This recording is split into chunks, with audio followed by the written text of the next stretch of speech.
Evangelho de João, capítulo 14, versículo 16, versículo 17.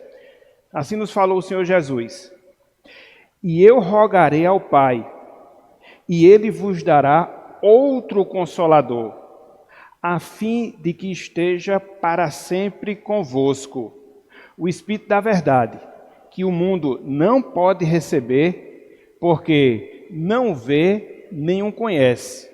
Vós o conheceis, porque Ele habita convosco e estará em vós. João 16, versículo 16 até o versículo 17. Agora, vamos todos juntos, a uma só voz, somente o versículo 16, com bastante firmeza, com bastante expulsão. Vamos lá? E eu rogarei ao Pai, e Ele vos dará outro Consolador, a fim de que esteja para sempre convosco. João 14, 16. Meus irmãos, minhas irmãs, há determinados pontos, vamos assim dizer, há determinados fatos, vamos assim falar, há determinadas verdades que nós encontramos na palavra de Deus que fogem completamente a nossa percepção, o nosso entendimento, a nossa percepção, o nosso entendimento racional acerca dessas coisas. São aqueles pontos, são aqueles assuntos que nós encontramos uma certa dificuldade, vamos assim dizer, para poder entender e para poder explicar, sobretudo para poder explicar em alguns momentos. A gente não pode negar que vai sempre existir esses pontos, que vai sempre existir essas verdades, que de certa forma vão exceder em muito o nosso entendimento, mas que nós encontramos de maneira muito clara nos sendo ensinada na palavra de Deus, nas Escrituras Sagradas. Basicamente é aquele princípio que nós encontramos em Deuteronômio 29, 29. Existem coisas reveladas, às quais nós temos acesso e podemos entendê-las. Existem coisas encobertas que nós não conseguiremos nunca entender dentro da sua inteireza, dentro da sua completude. Então, a gente tem que, de certa forma, se contentar com essa realidade. E quando eu chamo a atenção para esse fato, quando eu chamo a atenção para essa realidade, me vem à mente o ensino que a gente vai trabalhar na manhã de hoje, que diz respeito à personalidade do Espírito Santo. A personalidade do Espírito Santo. Nós não podemos negar que o Espírito Santo, ele é uma pessoa. O Espírito Santo, ele é uma pessoa. Ele é alguém com quem nós devemos nos relacionar. Tanto é que ele habita em nós, conforme o Senhor Jesus Cristo mesmo nos ensinou. Às vezes, quando a gente pensa na pessoa do Espírito Santo, às vezes quando a gente pensa na terceira pessoa da Trindade, a gente fica refletindo, a gente fica divagando. Mas como pode o Espírito Santo ser uma pessoa? Afinal de contas, ele não é perceptível aos meus sentidos. Eu não posso enxergá-lo, eu não posso ouvi-lo, eu não posso tocá-lo. Então, como é que eu posso entender, dentro dessas condições, que o Espírito Santo, ele é uma pessoa? Quem aqui já não se fez essas perguntas? Quem aqui já não se fez em relação a essas indagações? Então, a gente tem uma tendência natural de, quando pensar sobre o Espírito Santo, pensar que ele é uma força impessoal. O Espírito Santo como uma força impessoal. O Espírito Santo como uma influência moral, mas nunca como uma pessoa, assim como nós somos pessoa. Humanamente falando, a gente acaba em alguns momentos apresentando essa dificuldade em relação às nossas vidas, às nossas mentes. Então, na manhã de hoje, a gente vai procurar trabalhar um pouco desse tema, da personalidade do Espírito Santo. Porque muitas vezes, quando a gente tem essas dúvidas, muitas vezes quando a gente tem essas indagações, essas interrogações nas nossas mentes, isso acaba sendo um terreno fértil para que falsos ensinos, para que heresias queiram se introduzir no nosso coração. E quando a gente fala de falsos ensinos, quando a gente fala de heresias, vem aqui a percepção que o testemunho de Jeová tem em relação ao Espírito Santo. Eles não veem o Espírito Santo como uma pessoa. Eles veem o Espírito Santo como uma força. E a gente vai perceber que isso destoa completamente ao ensinamento das Escrituras Sagradas, da Palavra de Deus. Então, meus irmãos, minhas irmãs, na manhã de hoje, o tema da nossa aula é a personalidade do Espírito Santo. A personalidade do Espírito Santo. E qual vai ser o nosso objetivo? Qual vai ser a finalidade da nossa aula? Mostrar algumas razões, mostrar algumas provas que nós encontramos nas Escrituras Sagradas, na Palavra de Deus, que de fato, nos mostra que o Espírito Santo, nos mostram que o Espírito Santo, ele é uma pessoa. Apesar da gente não vê-lo, apesar da gente não tocá-lo, apesar da gente não enxergá-lo, mas a gente vai observar que, não obstante todas essas coisas, o Espírito Santo, sim, ele deve ser crido, o Espírito Santo, sim, deve ser visto como um ser pessoal, com o qual nós que somos salvos nos relacionamos, até porque, como eu falei agora há pouco, ele habita em nós, de acordo com a promessa do Senhor Jesus Cristo. Então, na aula de hoje, o que é que a gente vai fazer? A gente vai ver 1, 2, 3, 4, 5 comprovações, com base na palavra de Deus, que o Espírito Santo, ele é uma pessoa. Eu queria que você atentasse de maneira bem reflexiva em relação a essas comprovações, para que essas verdades possam, de fato, ficarem guardadas, não só na sua mente, mas também no seu coração. E aí, quando você ouvir, quando você escutar qualquer ensinamento que destoa desses pontos, você saber que aqueles ensinamentos, eles não correspondem àquilo que a Bíblia ensina. Então, o tema da nossa aula, repito, a personalidade do Espírito Santo. Seria o Espírito Santo uma pessoa? Sim, e a gente vai ver 5 provas, a gente vai ver 5 comprovações, ok? Depois dessa palavra introdutória, antes da gente entrar nos pontos propriamente dito, alguma dúvida, alguma pergunta, até aqui, daquilo que a gente vai trabalhar e estudar na manhã de hoje? Não? Vamos começar a ver esses 5 pontos, vamos começar a ver essas 5 razões. Em primeiro lugar, nós podemos dizer que o Espírito Santo, ele é uma pessoa, porque ele possui elementos de uma personalidade. Nós podemos dizer, nós podemos afirmar, nós podemos crer que o Espírito Santo, ele é uma pessoa, porque ele possui os elementos que compõem uma personalidade. O que eu quero dizer com isso? Irmãos, irmãs, há pelo menos 3 características. Há pelo menos 3 marcas que fazem de um ser uma pessoa. 3 características, 3 marcas que fazem de um ser uma pessoa. E quais são essas marcas? Quais são essas características? O que faz de um ser uma pessoa? O que é que nos diferencia, por exemplo, dos animais? O que é que nos distingue, por exemplo, das criaturas que foram formadas por Deus irracionais? E a gente não pode dizer que elas são pessoa como nós somos. Quais são essas 3? Pelo menos 3. Ou seja, a razão, a emoção e a vontade. A razão, a emoção e a vontade. Então, quando você tem um ser que pensa, você pode concluir que ele é uma pessoa. É por isso que os animais não são pessoa, eles são irracionais. Quando um ser, ele tem emoção, ele tem sentimento, ele vai preencher o segundo requisito que vai fazer dele uma pessoa. Mas não só isso, em terceiro lugar, quando um ser, ele tem determinação, ele tem vontade, aquilo que nós chamamos de volição, ele vai preencher, vamos assim dizer, o terceiro requisito que faz dele uma personalidade. Então, uma pessoa é uma pessoa quando ele tem essas 3 coisas. Quando ele pensa, quando ele sente, quando ele quer. Quando ele tem razão, quando ele tem vontade, quando ele tem sentimento. Por isso, nós somos pessoas.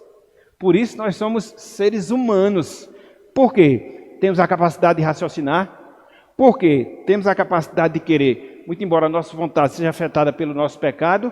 Por quê? Porque temos a capacidade de sentir, nós temos sentimentos. É interessante, estudando sobre o Espírito Santo, um grande autor já falecido, R.C. Sproul, ele fala o seguinte, em relação a essa questão da personalidade. Abro aspas para Sproul, ele diz, uma personalidade inclui inteligência, vontade e individualidade. Uma personalidade inclui inteligência, vontade e individualidade. Mas você pode ficar pensando, você pode ficar se indagando, mas será que a gente consegue ver isso no Espírito Santo? Será que de fato ele possui essas características que fazem de um ser uma pessoa? Será que ele tem razão? Será que ele tem emoção? Será que ele tem vontade? Será que nós encontramos isso na palavra de Deus? A resposta é sim. E vamos ver alguns textos que nos confirmam esse fato, que nos confirmam essa verdade. Em primeiro lugar, o Espírito Santo, ele tem razão. O Espírito Santo, ele é um ser inteligente. O Espírito Santo, ele tem razão, ele é um ser inteligente.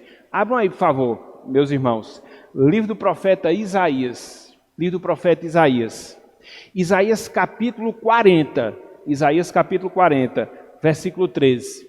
Olha só o que o profeta, lá no Antigo Testamento, centenas de anos antes de Jesus Cristo, ele já percebia em relação ao Espírito Santo. Aqui no caso específico, a sua inteligência, a sua racionalidade, a sua razão. O Espírito Santo, ele pensa. Isaías 40, versículo 13.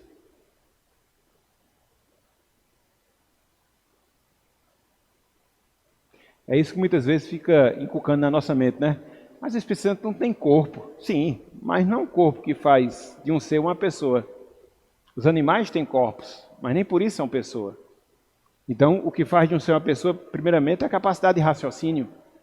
E muito embora o Espírito Santo seja um ser essencialmente espiritual, ele tem essa capacidade. Assim como acontece com os anjos, assim como acontece com os seres humanos, assim como acontece com Deus Pai, assim como acontece com Deus Filho. Então, o Espírito Santo segue nesse mesmo caminho. Olha só, Isaías, capítulo 40, versículo 13. Olha só o que o profeta diz, ó. Quem guiou o Espírito do Senhor? Está fazendo aqui pergunta de retórica. Ou, como seu conselheiro o ensinou? Ninguém. Por que ninguém ensinou ao Espírito Santo? Porque ele tem capacidade de pensar. Porque ele tem raciocínio. Porque ele é sábio. Então, o profeta faz aqui algumas perguntas de retórica que mostram justamente esse fato. A capacidade da razão que tem o Espírito Santo. Quer ver essa característica ficar mais clara? Avança um pouco. Lá para a primeira carta de Paulo aos Coríntios. Primeira carta de Paulo aos Coríntios. Aqui eu vou ler esses dois versos, dentro desse aspecto, só para ele ficar mais claro. Nos demais aspectos eu vou ler só um versículo e lembrar aqui os irmãos que a gente tem um material, depois você pode pegá-lo e ele está mais completo. 1 Coríntios, capítulo 2, versículos 10 até o versículo 2. 1 Coríntios, capítulo 2, versículos 10 até o versículo número 12. Olha como fica fácil de nós enxergarmos o Espírito Santo com essa capacidade cognitiva, com a sua razão, com a sua inteligência. Olha só, 1 Coríntios 2, 10 a 12. Paulo diz o seguinte: mas Deus, veja, nolo revelou pelo Espírito. Aqui você já percebe que Paulo está falando do Espírito Santo, da terceira pessoa da Trindade. E ele complementa: porque o Espírito a todas as coisas prescruta. Ele entende, ele se aprofunda, até mesmo as profundezas de Deus. E Paulo segue na sua linha de raciocínio. Porque qual dos homens sabe, entende, compreende as coisas do homem, senão o seu próprio espírito que nele está? Então, nós sabemos aquilo que está na nossa mente. O nosso espírito sabe disso. Então, nós conseguimos ter essa capacidade, porque assim Deus nos criou. Veja que ele agora vai aplicar esse princípio para o Espírito Santo.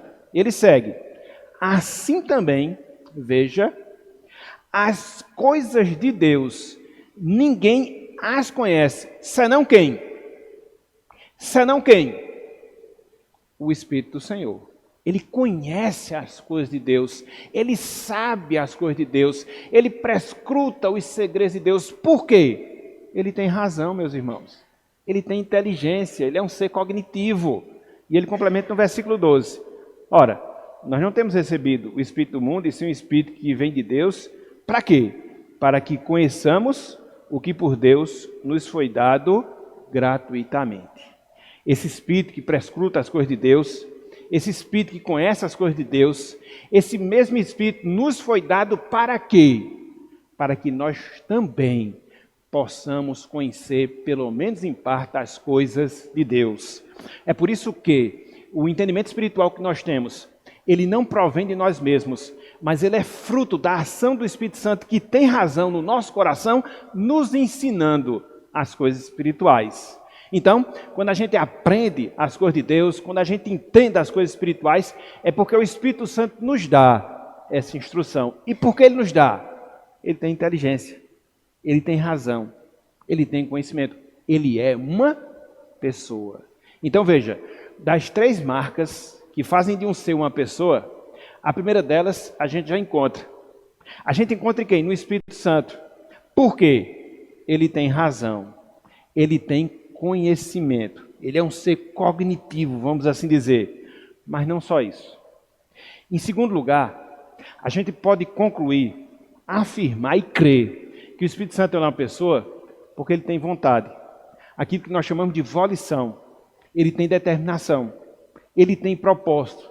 E realiza essa vontade, esse propósito, conforme o conselho da sua vontade para a glória de Deus. Olha só como a gente vê o Espírito Santo agindo, cumprindo a sua vontade na nossa vida. Abram aí, livro de Atos dos Apóstolos, capítulo 13. Livro de Atos dos Apóstolos, capítulo 13. Versículo 2. Olha só o que nos diz aqui. A pessoa do Espírito Santo agindo, determinando, realizando a sua vontade. Então, uma força não faz isso. A energia não faz isso. A energia é uma força. Ela faz movimentar as coisas, mas não é uma pessoa. Porque uma força, uma energia não tem vontade. Não, muito pelo contrário. Só quem tem vontade é um ser pessoal. E veja aqui que o Espírito Santo vai ter essa vontade. Da mesma forma que ele tem razão, ele também tem propósito. Olha só, Atos capítulo 13, versículo 2. Aqui no chamamento dos primeiros missionários para a realização da primeira viagem missionária, o Espírito Santo ele interveio e cumpriu o seu propósito, separando as pessoas que ele assim quis para desempenhar essa missão, para cumprir esse ministério. Veja ele atuando aqui, veja, versículo 2. E servindo eles ao Senhor, e a gente vê o nome de várias pessoas que faziam parte ali da igreja de Antioquia, e jejuando, veja, disse o Espírito Santo. Ele está se referindo aqui à terceira pessoa da Trindade, a voz do Espírito Santo. Ela falou ao coração daquelas pessoas ali que compunham aquela igreja. O que foi que ele disse? Separai-me agora Barnabé e Saulo para a obra a que os tenho chamado. Ele não queria inúmeras pessoas. Ele só queria 2 pessoas. Inclusive, ele especificou o nome dessas pessoas, Barnabé e Saulo, para que estas, e somente estas, empreendessem a primeira viagem missionária, conforme a gente vê no livro de Atos. Então veja que o Espírito Santo aqui ele está exercendo a sua vontade. E como é que ele exerce a sua vontade? Separando pessoas específicas que ele designou, que ele delegou, para que estas, e somente estas, neste caso, cumprissem o seu propósito. O Espírito Santo ele tem vontade. O Espírito Santo ele tem propósito. Repito, por isso ele é uma pessoa. Então veja, ele tem razão, a gente já viu isso. Ele tem volição, vontade. Mas em terceiro lugar, a terceira marca que faz de um ser uma pessoa, sentimentos, emoções. O Espírito Santo, ele tem sentimento. O Espírito Santo, ele tem emoções. E por isso a gente infere que ele é uma pessoa. E a gente vê de maneira muito clara a palavra de Deus nos ensinando acerca disso. Abram aí, por favor. Carta de Paulo aos Efésios. Carta de Paulo aos Efésios. Capítulo 4. Versículo 30. Carta de Paulo aos Efésios. Capítulo 4, versículo 30. Veja o que a gente não pode fazer com o Espírito Santo. Uma das coisas que a gente não pode fazer com o Espírito Santo. Porque isso vai interferir diretamente no seu sentimento. Isso é muito interessante, meus irmãos. Isso é muito interessante. Porque a partir desses textos, você já consegue compreender que cabe a nós, enquanto cristãos, termos um relacionamento pessoal com o Espírito Santo. Às vezes a gente não tem essa percepção. Eu devo me relacionar pessoalmente com o Espírito Santo. Da mesma forma que eu me relaciono com Deus Pai, da mesma forma que eu me relaciono com Deus Filho, eu também devo me relacionar com o Espírito Santo. Por isso, parece que às vezes o Espírito Santo é um desconhecido na nossa vida. É um desconhecido na nossa vida. A gente não ora a Ele, a gente não clama a Ele. Parece que Ele passa completamente despercebido em relação à nossa vida. E não deve ser assim. Não deve ser assim. Ele é um ser pessoal, com o qual nós nos relacionamos. E nesse caso aqui, a gente deve ter uma postura para que a gente não venha ter em relação à nossa comunhão, nosso relacionamento com Ele. Por quê? Porque Ele tem sentimento. E que sentimento Paulo vai mostrar aqui? Veja, Efésios 4, versículo 30. Olha só o que Paulo diz. E não entristeçais quem? O Espírito de Deus. Por quê? No qual fostes selados para o dia da redenção. Então, qual é o sentimento que o Espírito Santo tem aqui? Ele se entristece. E por isso Paulo nos exorta a nós não entristecermos o Espírito Santo. Como é que isso acontece na prática? Quando a gente peca, por exemplo. Quando a gente é resistente. Quando a gente é desobediente à palavra de Deus. Quando a gente não faz aquilo que Deus determina. Quando a gente não faz aquilo que Deus requer de nós. O Espírito Santo que está dentro de nós, ele vai fazer o quê? Ele vai se entristecer conosco. Está vendo aí? Ela é uma pessoa, meus irmãos. Da mesma forma que a gente não quer entristecer as pessoas queridas com as quais nós nos relacionamos, sejam irmãos em Cristo, sejam parentes, sejam amigos, da mesma forma, na verdade, num sentido superior, a gente deve ter esse cuidado em relação ao Espírito Santo. Eu não posso entristecê-lo. E os meus pecados fazem com que eu entristeça o Espírito Santo, porque ele é uma pessoa, assim como eu sou uma pessoa. Perceberam essa primeira comprovação? Que nos mostra que o Espírito Santo é uma pessoa? Ele possui as 3 características da personalidade humana. Quais são? Será que a gente dá para lembrar? Quais são as 3 características que fazem de um ser uma pessoa? Quais são? A primeira delas é o quê?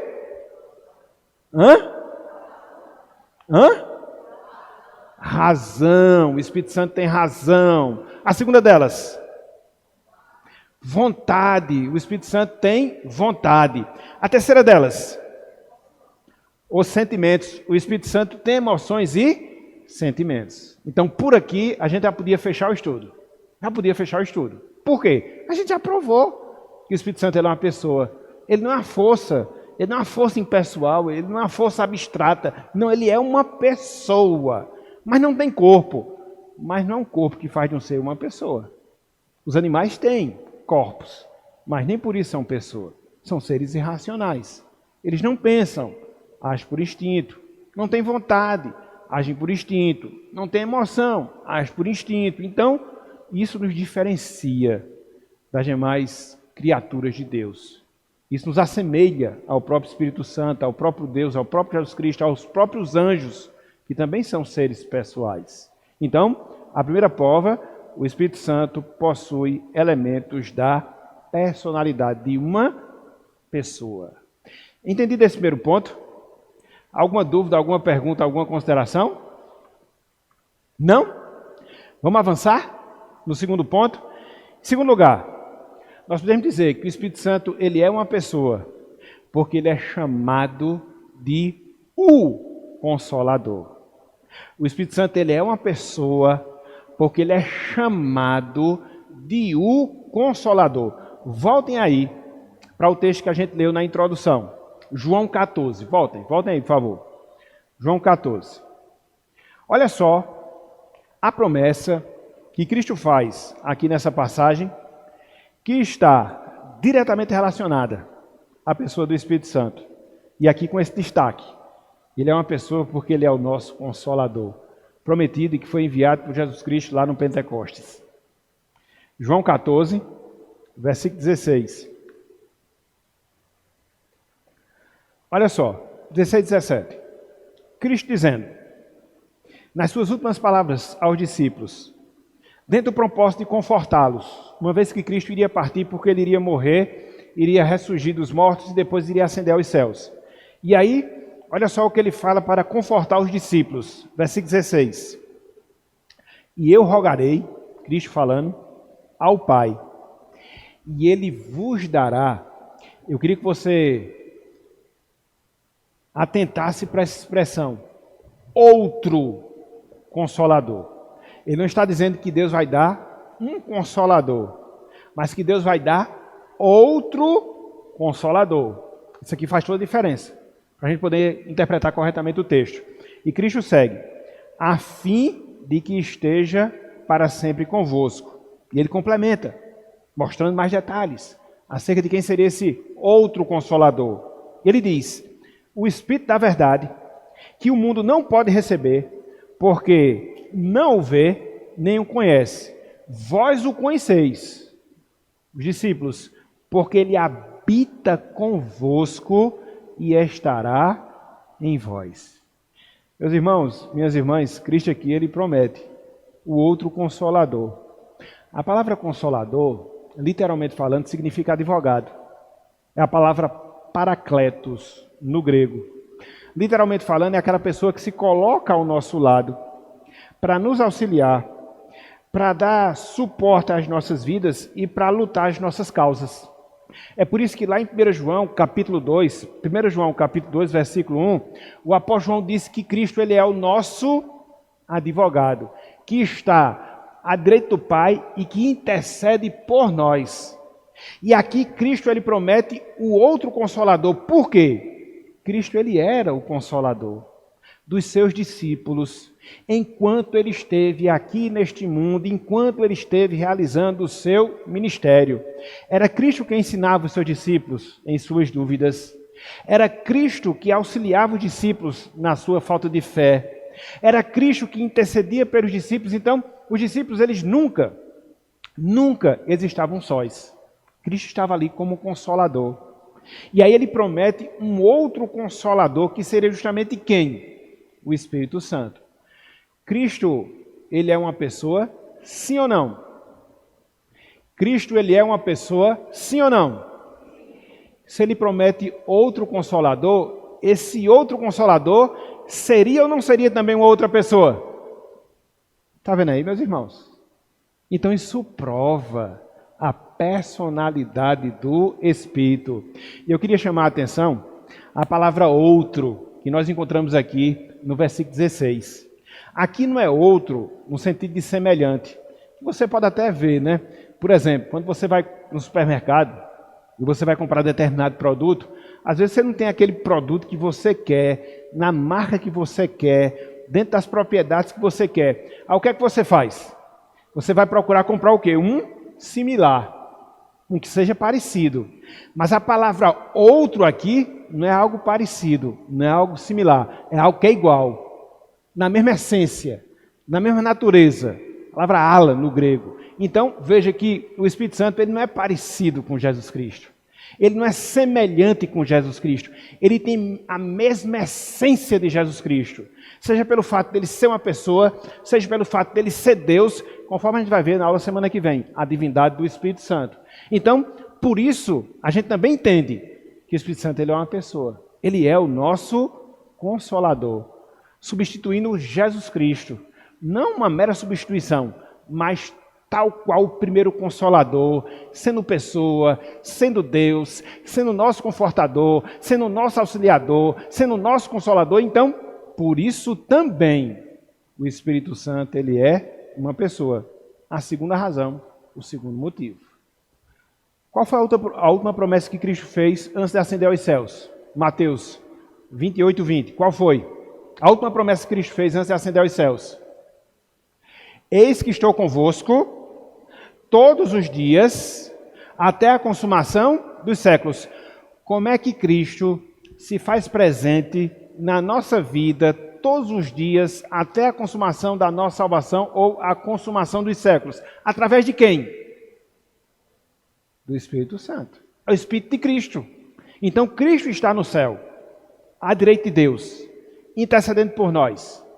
E quando ele chega lá, conforme nós observamos no cumprimento da promessa lá em Pentecostes, lá em Atos capítulo 2, no Pentecoste, ele fez o quê? Ele enviou o Espírito Santo, para que o Espírito Santo estivesse para sempre conosco. Tanto é que o apóstolo Paulo, lá em Efésios capítulo 1, ele diz que nós fomos o quê? Selados com o Santo Espírito da promessa. Quando a gente foi salvo, nós fomos selados com o Espírito Santo, passamos a ser a habitação do Espírito Santo, o Espírito Santo está em nós e ele estará em nós até a consumação da nossa salvação.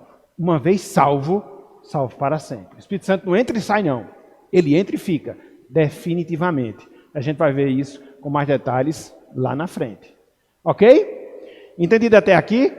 Então veja, a primeira razão pela qual nós podemos crer, ou a primeira razão, melhor dizendo, que confirma a personalidade do Espírito Santo, ele tem os elementos próprios de uma personalidade: razão, sentimento, vontade. A segunda, porque ele é chamado de o Consolador, o substituto de Jesus Cristo. Mas não só isso. A terceira razão, o Espírito Santo, ele se relaciona com outras pessoas. O Espírito Santo, ele se relaciona com outras pessoas. A gente não pode esquecer que, como ser pessoal que é, o Espírito Santo ele interage. O Espírito Santo ele se relaciona a partir da sua relação com as demais pessoas da Santíssima Trindade. A pessoa do Deus Pai, a pessoa do Deus Filho. A gente não pode confundir o Espírito Santo com a primeira pessoa, Deus Pai. A gente não pode confundir o Espírito Santo com a segunda pessoa, Deus Filho. Não, ele é uma pessoa diferente. Ele é uma pessoa distinta. Ele possui a mesma essência divina, porém, é uma pessoa diferenciada. E em virtude disso, ele se relaciona com as demais pessoas da Trindade. Em virtude disso, ele interage com as demais pessoas da Trindade para cumprir os propósitos divinos. Então, uma força não se relaciona com pessoas. Você não vai se relacionar com a força da água, você não vai se relacionar com calor, você não vai se relacionar com a energia, muito pelo contrário. Se você botar o dedo numa tomada, você morre de um choque. Você não se relaciona com coisas que são impessoais. Mas você só se relaciona com aquilo que é pessoal. E é o que acontece com o Espírito Santo. Vamos ver, em alguns textos, essa relação do Espírito, pelo menos naquilo que ele tem com as demais pessoas da Trindade e naquilo que ele realiza em nossas vidas. Abram por favor aí. Lucas, Evangelho de Lucas. Capítulo 1, Evangelho de Lucas, capítulo 1.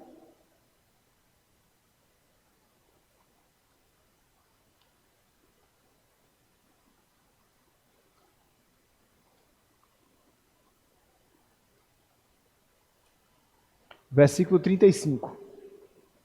Aqui é a interação das três pessoas da Trindade. O Deus Pai, o Deus Filho, o Deus Espírito Santo, na concepção do Salvador, aqui cumprindo uma etapa do pacto da redenção. Olha só como essas pessoas elas interagem. Olha só como elas trabalham.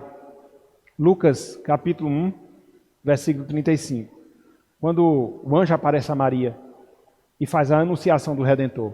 Olha só que coisa interessante, meus irmãos. Olha só. Disse o anjo a Maria, respondeu-lhe o anjo: descerá sobre ti quem? O Espírito Santo. E o poder do Altíssimo, Deus Pai, primeira pessoa da Trindade, te envolverá com a sua sombra. Por isso, também, o ente santo que há de nascer será chamado Filho, Deus Filho. Está vendo aí? O Deus Espírito iria descer sobre a Virgem Maria, o poder de Deus iria cobri-la, e a partir disso nasceria dela de maneira miraculosa o Filho de Deus, a segunda pessoa da Trindade, o Redentor. Veja, três pessoas diferentes se relacionando dentro do propósito da salvação. Não é uma força, mas sim uma pessoa. Abram aí, por favor. 2 Coríntios 13:13. Olha a interação, né, do Espírito Santo com as demais pessoas da Trindade. Uma coisa que a gente faz todo domingo. E às vezes a gente não associa que isso está na Bíblia.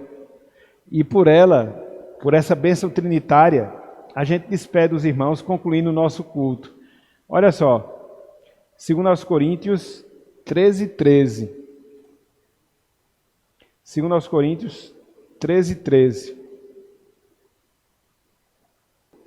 A graça do Senhor Jesus Cristo, segunda pessoa da Trindade, o amor de Deus, a primeira pessoa da Trindade, e o quê? A comunhão do Espírito Santo sejam com todos vós. Isso não é a bênção apostólica, meus irmãos? Com a qual a gente despede a igreja no final de cada culto. Então veja a interação das três pessoas da Trindade. A graça de Jesus Cristo, o amor de Deus e a consolação do Espírito Santo. A relação do Espírito com as demais pessoas da Trindade. Então, o Espírito Santo não é uma emanação de Deus, uma manifestação de Deus. Não, ele não é. Ele é o próprio Deus. Em essência, ele é o próprio Deus pessoal que se relaciona, seja na comunhão que ele tem com as demais pessoas da Trindade, seja na interação que ele tem para o cumprimento dos propósitos, e tudo isso comprova esse fato, que o Espírito Santo, ele é e é uma pessoa. A terceira razão, o terceiro motivo. Ok? Alguma pergunta, alguma dúvida? Nesse encerramento de ponto aqui, o terceiro? Não? Vamos avançar ainda mais. Quarto e penúltimo ponto. O Espírito Santo, irmãos e irmãs, ele realiza obras próprias de uma pessoa. O Espírito Santo, ele realiza obras próprias de uma pessoa. Aquilo que uma pessoa faz, o Espírito Santo faz algumas dessas obras. E é interessante porque eu separei aqui 5, 10, 15 obras que o Espírito Santo ele realiza. Eu não vou ler todos os textos, não dá tempo de a gente fazer isso. Mas o Espírito Santo trabalha, o Espírito Santo intercede, o Espírito Santo ele proíbe, o Espírito Santo ele decide, o Espírito Santo ele prescruta, o Espírito Santo ele fala, o Espírito Santo ele testifica, o Espírito Santo ele ensina, o Espírito Santo ele consola, o Espírito Santo ele reprova, o Espírito Santo ele regenera, o Espírito Santo ele ora, o Espírito Santo ele guia, o Espírito Santo glorifica a Deus, o Espírito Santo ele chama e dirige. Então, para cada uma dessas ações, a gente colocou aqui uma referência bíblica, mas não vai dar tempo de ver todas. Não vai dar tempo de ver todas. Vamos ver pelo menos duas delas? Vamos ver pelo menos duas delas? O Espírito Santo, ele testifica. O Espírito Santo, ele testifica. Ele nos fala. Ele fala conosco. Abram aí, por favor. Romanos capítulo 8. E eu separei esse texto aqui propositadamente para mostrar, meus irmãos, e reiterar o que eu falei desde pontos anteriores. E a gente vai enfatizar isso até o final da nossa aula.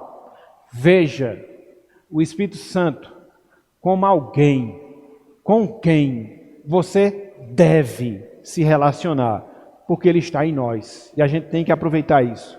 Muitas vezes a gente vive uma vida seca em termos espirituais. Muitas vezes a gente vive uma vida infrutífera em termos espirituais, porque a gente não tem uma relação muito pessoal com o Espírito Santo. Ele parece um estranho na nossa casa. E aí a gente não se enche do Espírito, a gente não se enche de Deus, e a gente pensa que isso é ortodoxia. Não. Muitas vezes as pessoas até, hoje nem tanto, né? Hoje nem tanto. Mas quando eu me converti, né, ali na década de 90, as pessoas nos tinham não como congregacionais, mas como congelacionais. Porque sempre dizia que a gente era frio. E alguns até diziam que a gente não cria no Espírito Santo. Não, a gente crê. A gente tem as nossas crenças baseadas nessa fé do Espírito Santo. Talvez o nosso problema é que a gente não tem um conhecimento muito claro acerca do Espírito Santo. E esse conhecimento não muito claro acerca do Espírito Santo acaba nos distanciando dele. Esse é o problema. E às vezes a gente vive uma vida fria, uma vida morna, em termos espirituais, quando na verdade não. A gente deve evitar os extremos. Porque o primeiro extremo você vai ver entre os pentecostais, entre os neopentecostais, uma importância demasiada e antibíblica, muitas vezes, em relação ao Espírito Santo, falando coisas que o Espírito Santo não faz, dizendo coisas que o Espírito Santo não realiza, e você quer se afastar desse erro. E é certo. Mas aí você acaba indo para outro extremo. Que outro extremo? Não, o Espírito Santo ele não é assim como as pessoas dizem, não. Muito pelo contrário. E aí você acaba não se relacionando corretamente com ele. Então, ambos os extremos são perigosos. Então você tem que ter uma visão equilibrada relacionada ao Espírito Santo. Calvino, por exemplo, ele era chamado de o teólogo do Espírito Santo. E aí você já vê. E ele tinha uma visão ortodoxa, doutrinária correta. Então é isso que a gente deve ter, meus irmãos. Esse nível de relacionamento com o Espírito Santo. Por quê? Ele está diretamente vinculado à nossa vida. Olha só o que ele faz. Romanos 8, versículo 16. Romanos 8, versículo 16. Olha só como ele atua em nós agora. Romanos 8, versículo 16.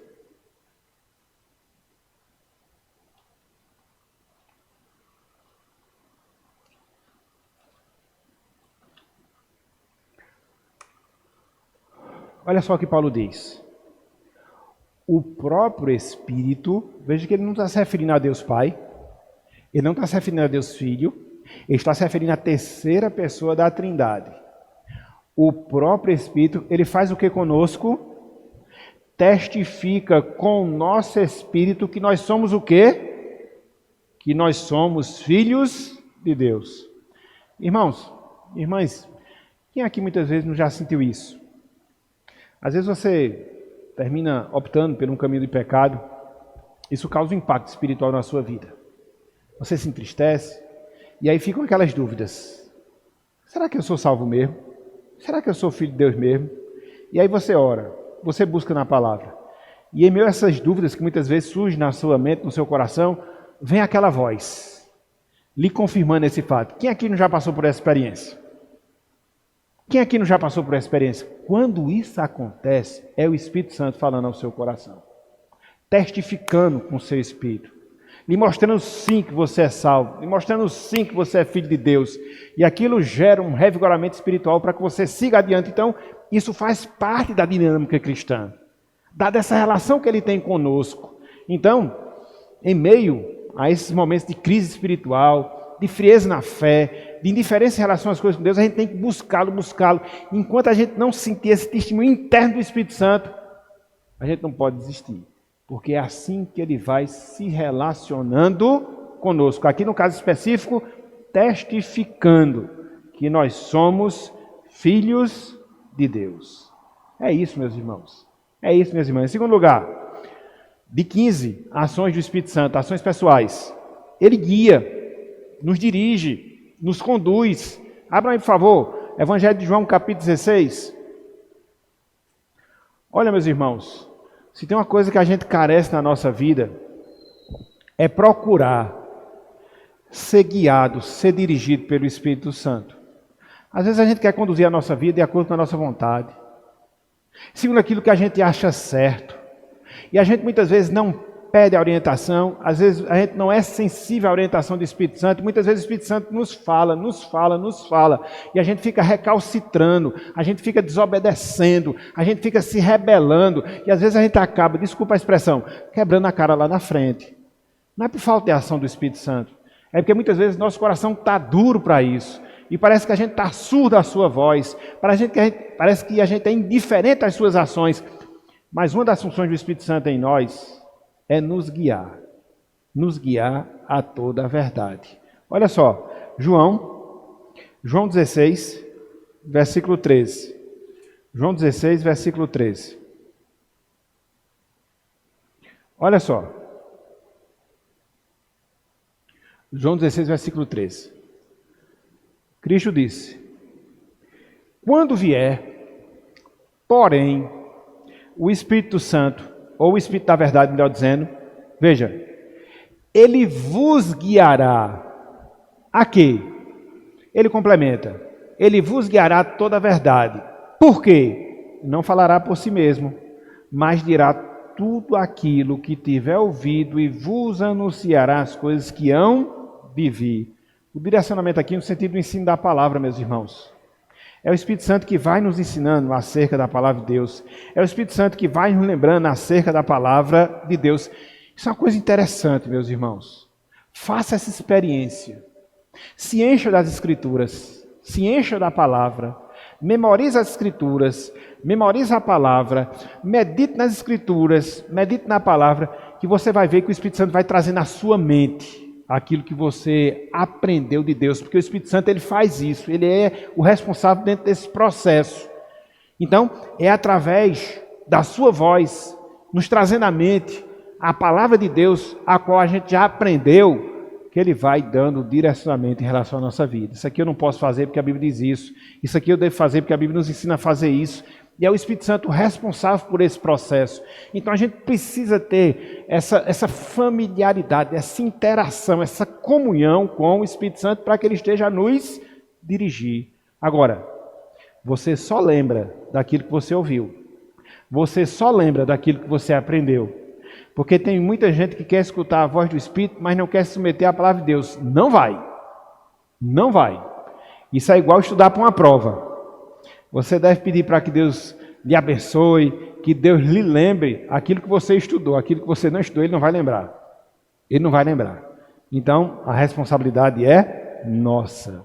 Ok? Então, pelo menos 2 exemplos. O Espírito Santo testifica que nós somos filhos de Deus. O Espírito Santo nos guia, nos dirige a toda a verdade. Então, Ele realiza obras próprias de uma pessoa. Deu para pegar aí a argumentação? O Espírito Santo, ele tem características que fazem de você uma pessoa. Ele pensa, ele sente, ele quer. O Espírito Santo, ele é chamado de o Consolador. Vimos isso. O Espírito Santo se relaciona com as demais pessoas da Trindade. O Espírito Santo realiza coisas que somente pessoas podem realizar. E, em quinto e último lugar, quinta e última prova, o Espírito Santo, ele pode ser ofendido. O Espírito Santo, ele pode ser ofendido. Nós podemos pecar contra o Espírito Santo. E se a gente pode ofender o Espírito, se a gente pode pecar contra o Espírito, é porque ele é uma pessoa. Ninguém ofende uma força. Ninguém ofende um poder abstrato. Não, você só ofende uma pessoa. Você só pode pecar contra uma pessoa. Tem que ser uma pessoa para ser ofendida. E como ser pessoal. O Espírito Santo, ele pode, e muitas vezes ele é sim ofendido por nós.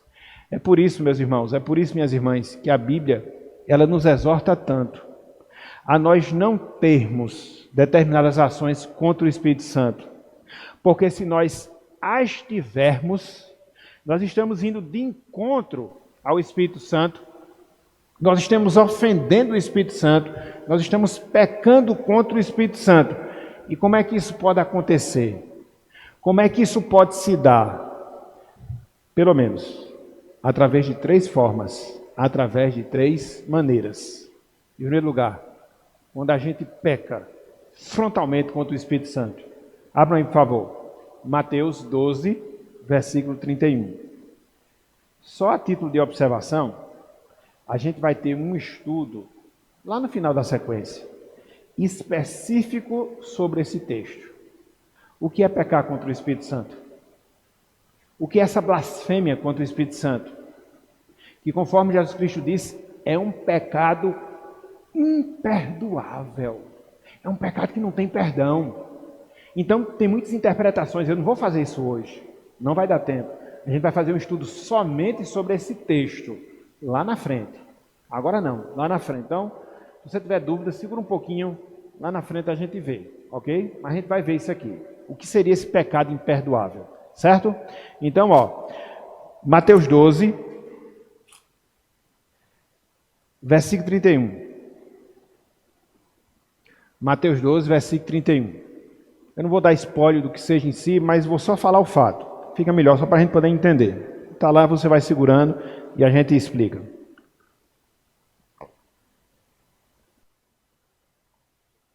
Aqui é naquele contexto que os escribas e fariseus estavam acusando Jesus Cristo de expulsar demônios através do poder de Beelzebul, do diabo.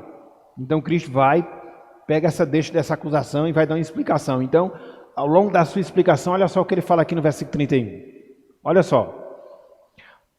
Por isso, disse Jesus, vos declaro, todo pecado e blasfêmia serão perdoados aos homens.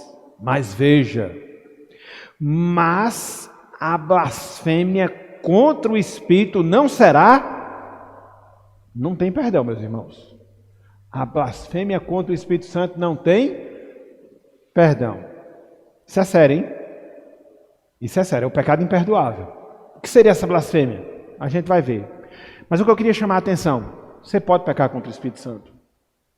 E quando você blasfema contra o Espírito Santo, isso é um pecado imperdoável. Cuidado que você deve ter. Então, por quê? Porque ele é uma pessoa. Você pode pecar contra ele. Em segundo lugar, você pode resistir ao Espírito Santo. Por isso a Bíblia diz que a gente não deve fazer isso. A gente não deve resistir ao Espírito Santo. Abram, por favor, aí.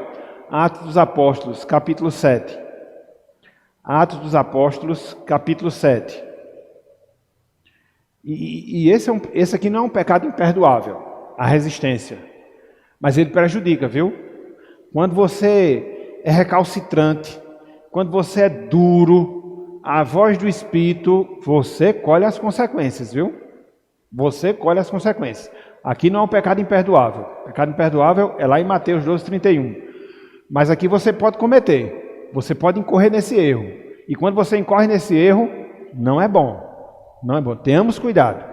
Tenhamos cuidado. Atos, capítulo 7, versículo 51. Olha só. Aqui, conforme a gente tem no contexto, são as palavras de Estevão, né? Onde ele vai acabar sendo martirizado. Perseguição ferrenha contra o cristianismo. Então, os judeus ali, duros para receber o evangelho, perseguindo a igreja ali primitiva. E dentro dessa defesa que Estevão faz, olha só o que ele diz. Versículo 51. Homens de dura cerviz, de cangote duro, né? Que não se dobra, que não se enverga. Esse é o sentido da expressão. Pescoço duro, que não se enverga. Ele diz, homens de dura cerviz, incircuncisos de coração e de ouvidos. A palavra não entrava no coração, a palavra não entrava nos ouvidos. E ele complementa, vós sempre resistis a quem? Ao Espírito Santo, assim como fizeram vossos pais, também vós o fazeis. É claro que a resistência ao Espírito Santo vai gerar um problema grande lá na frente, que vai se harmonizar com o que a gente viu agora há pouco. Mas o pecado aqui é que você não pode resistir ao Espírito Santo. Não faça, meu irmão. Não faça, minha irmã. Se você tem algo ali para fazer e você sente o Espírito Santo falar com você, constranger o seu coração, evite. Porque quando você age, você está sendo resistente ao Espírito Santo. Às vezes não acontece isso conosco. A gente vê para a palavra que está errado. A gente tem aquela consciência que aquilo está errado. Vou fazer. Isso é você resistir ao Espírito Santo. Tenha cuidado. Tenha cuidado. Então, você pode pecar contra o Espírito, você pode resistir ao Espírito. E por fim, conforme a gente viu lá em Efésios 4, versículo 30, você pode entristecer o Espírito Santo. Não foi essa a exortação que Paulo fez? E não entristeçais ao Espírito de Deus, no qual fostes selados para o dia da redenção. E aí é aquela tristeza que o Espírito Santo sente quando a gente segue no caminho do pecado. A Bíblia diz que nós somos templo do Espírito Santo. E quando a gente usa indevidamente os nossos corpos para o pecado, a gente está ofendendo o Espírito. A gente está entristecendo o Espírito que habita em nós. E nós somos a habitação dele. Então veja o cuidado que a gente deve ter com os nossos corpos, com aquilo que a gente pensa, com aquilo que a gente fala, com aquilo que a gente faz, com aquilo que a gente tem dentro do nosso coração, porque o Espírito Santo prescruta as profundezas do nosso ser e ele sabe. Então, fazendo isso, estaremos entristecendo o Espírito Santo. Ok? Então, o que foi que nós vimos? 5 razões, 5 motivos pelos quais o Espírito Santo ele é uma pessoa. Ele possui os elementos que são próprios da personalidade. pensamento, razão, vontade. O Espírito Santo, ele é chamado de o Consolador. O Espírito Santo, ele se relaciona com outras pessoas, assim como acontece com as demais pessoas da Santíssima Trindade. O Espírito Santo, ele realiza obras que são próprias dos seres humanos realizarem. E, por fim, o Espírito Santo, ele pode ser ofendido. 5 razões, 5 motivos pelos quais o Espírito Santo, ele é uma pessoa. Concluindo, queria falar poucas palavras, mas fazer esse fechamento. Todos esses argumentos, os 5 que nós vimos, comprovam o ensino bíblico da personalidade do Espírito Santo, que ele é uma pessoa. Da mesma forma que Deus o Pai é um ser pessoal, bem como Deus o Filho também é um ser pessoal, o Espírito Santo também, ele é um ser pessoal. Se você duvidar desse ponto, da personalidade do Espírito Santo, você está duvidando de um ponto central da fé cristã. Aqui você pode diferenciar o que seja um ensino verdadeiro do que seja um ensino herético. Quando a pessoa não crê que o Espírito Santo é uma pessoa, quando ela crê que o Espírito Santo é apenas uma força, heresia. Nem receba ensino do anticristo, desconsidere, seja muito firme nisso aí, entendeu? Não, o Espírito Santo não é uma pessoa, não quero mais nem escutar, já partiu para a blasfêmia, já partiu para a heresia. Então, você já consegue discernir o que seja o ensinamento correto do verdadeiro, nesse ponto específico acerca da personalidade do Espírito Santo. E diante disso, em termos de aplicação, o que é que a gente deve fazer? Irmãos, irmãs, nós devemos nos relacionar vividamente com o Espírito Santo. A gente tem que ter esse propósito da nossa vida. Foi aquilo que Francilda falou. Uma vez que você escutou tudo que você escutou, uma vez que você viu essas inúmeras provas da personalidade do Espírito Santo, o que é que você deve fazer com tudo isso? Deixar na mente? Ter apenas como comprovação? Não. Fazer com que isso desça ao seu coração. E no sentido prático, como é que isso desce ao nosso coração? Quando você aproveita. Uma vez que você entende que o Espírito Santo é uma pessoa e passa a se relacionar mais intimamente com ele, porque você também é uma pessoa. Então, o Espírito Santo, ele deve ser objeto da nossa adoração.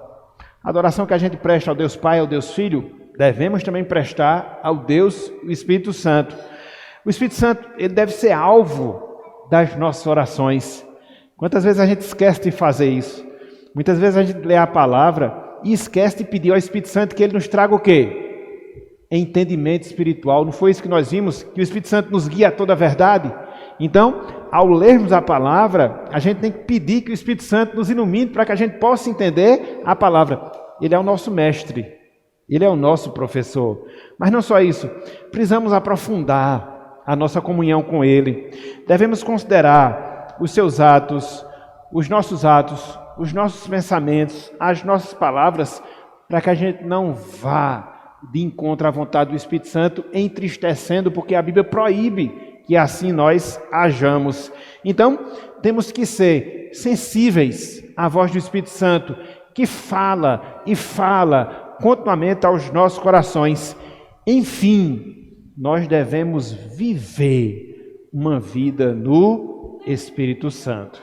Nós devemos viver uma vida no Espírito Santo. Isso não é coisa de pentecostal, isso não é coisa de neopentecostal, isso é uma coisa de um cristão que se baseia na palavra. Vida e vida no Espírito Santo. Eu queria só fechar essa aula lendo o que o apóstolo Paulo nos ensina lá em Gálatas, capítulo 5, versículo 16. A primeira parte, pelo menos a primeira parte, que é essa obrigação que repousa sobre nós, dessa vivência prática com o Espírito Santo diariamente nas nossas vidas, em virtude dele ser o seu pessoal. Olha só o que Paulo fala na primeira parte de Gálatas, capítulo 5, versículo 16. Ele diz: digo, porém, andai no... Está vendo aí, meus irmãos? A gente deve andar no Espírito Santo. Isso equivale a ser cheio do Espírito Santo. Aí você pode até perguntar, mas como vai acontecer isso? a gente vai ter também uma aula lá na frente de como ser cheio do Espírito Santo. Mas já guarde essas informações, já guarde essas verdades. Andemos no Espírito Santo, em comunhão, em interação, em submissão. E assim, somente assim, a gente vai viver a vida cristã para a glória do nosso Deus. Ok, meus irmãos? Ok, minhas irmãs? Então, que Deus nos abençoe e que Ele esteja aplicando a Sua palavra nos nossos corações, nos reavivando e fazendo com que nós nos relacionemos cada vez mais profunda e intensamente com o Seu Espírito, o Espírito de Deus que habita em nós. Que Deus nos abençoe. Em nome de Jesus. Amém.